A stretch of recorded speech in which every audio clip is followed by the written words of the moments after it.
I coach the 3rd grade first-year tackle at the Noblesville Elementary Football League.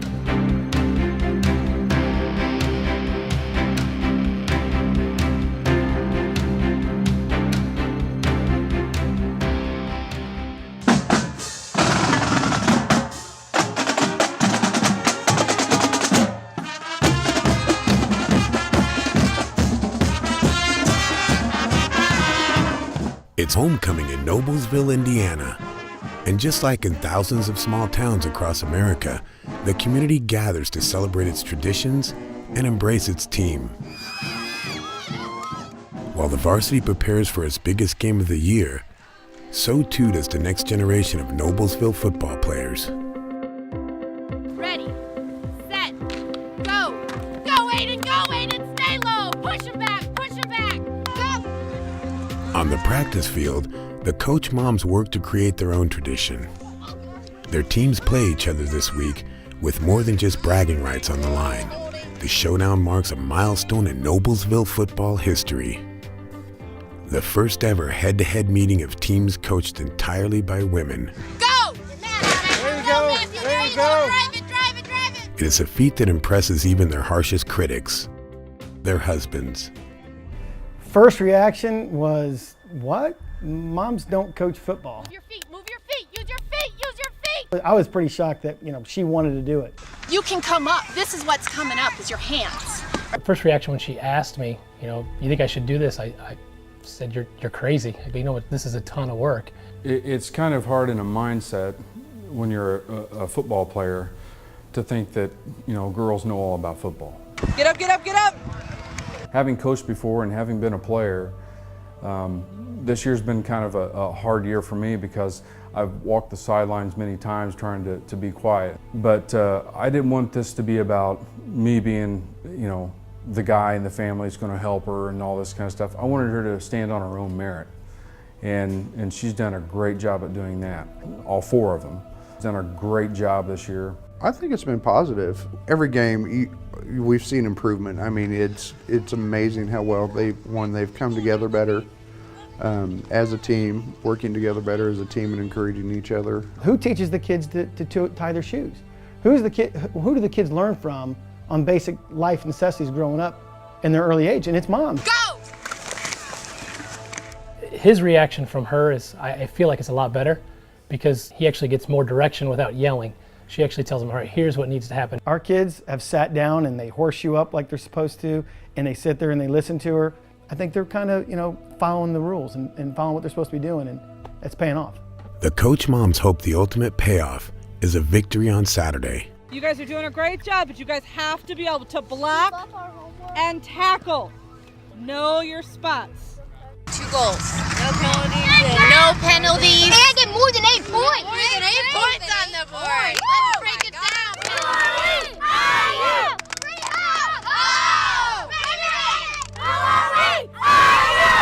Say that 3 really loud, guys. Good practice, guys. Good practice. 1, 2, 3. Penn State!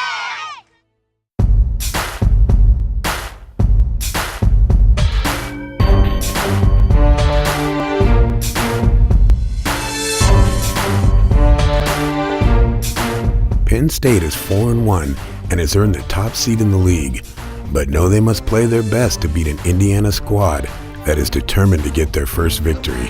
We know these other coaches. They coach very similar to like Coach Robin and I, so we won't have to worry about the problems of people grabbing face masks and horse collaring us and all this silliness. You're going to play the hardest you've played. At the end of the game today, if you can't answer that honestly and say, I played my hardest, then you should be disappointed. But there's no disappointment today. You guys are awesome. We get to just have a fun game of football.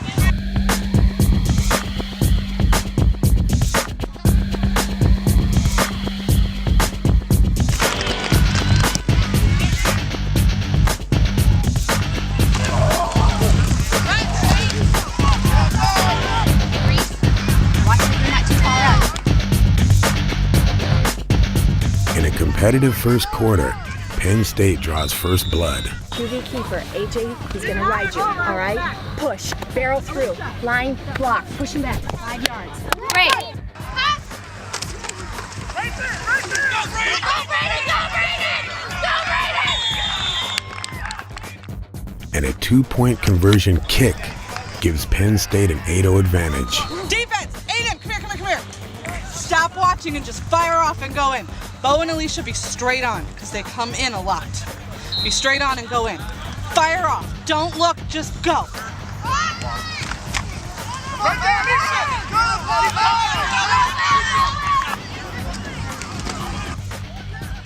Indiana takes their coach's words to heart and keeps the game close with tough defense. Line, stay home, right? Stay home. I can't be yelling at you to push them back or stay home up there, because then they'll know it's a pass. All right, understood? Okay, let's go. Great. But with seconds winding down in the half, Penn State strikes again.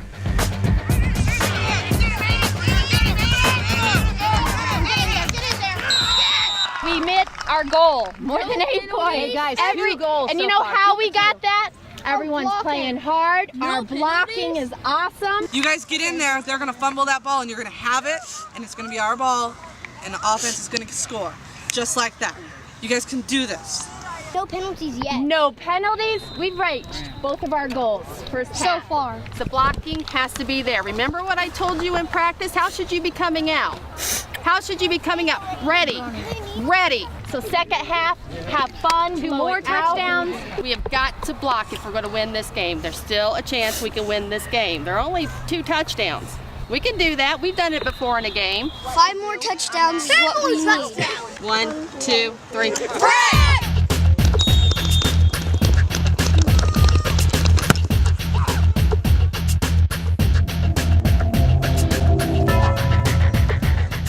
We got to get the blocking in there. We practiced it all week long, and it still isn't there.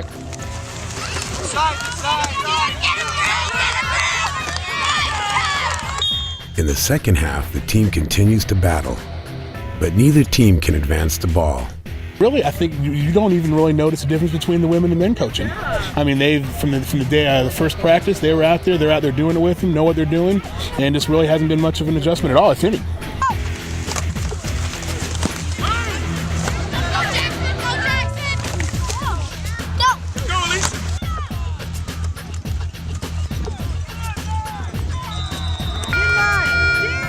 In the end, Penn State comes away with the victory. But the most important result is the positive impact the coach moms are having on their players and the statement they are making about women in football. Auburn's next. Let's go. 1, 2, 3. Penn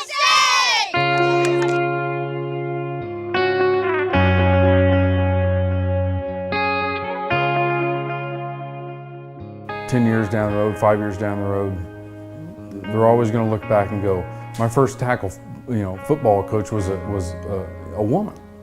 And the dynamic difference between that's what they're going to remember.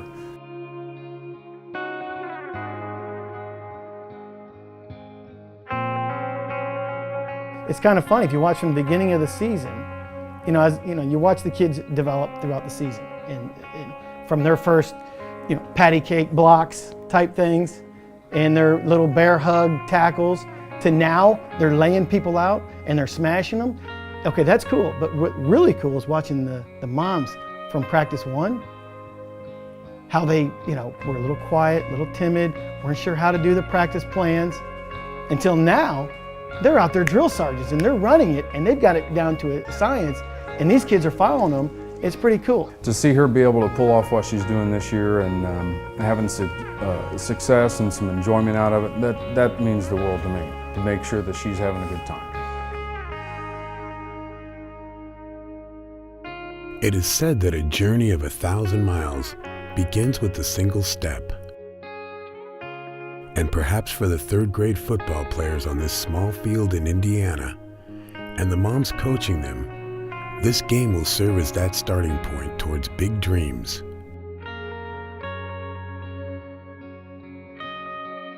Or perhaps it is just a further example of how the game of football has the power to unite us all.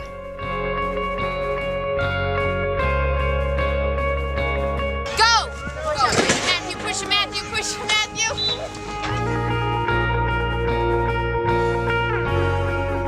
People get caught up in gender And it's not about that. It's about the passion of the game. It's about the ability to teach the game. And as long as you have compassion and commitment, you've got it made. You know what? Too many people do the norm. They don't go against the grain. And it's okay to go against the grain. It's okay to break the mold. And it's okay to do something different.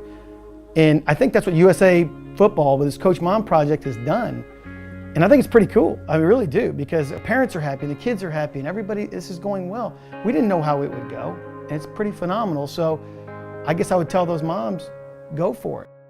They know I go hard, and nobody's telling me different. I'm getting in how I'm living, and if you don't see the vision, go home. Cause I'm riding like 4 tires, down the old wires until I retire. I'ma go hard, go hard.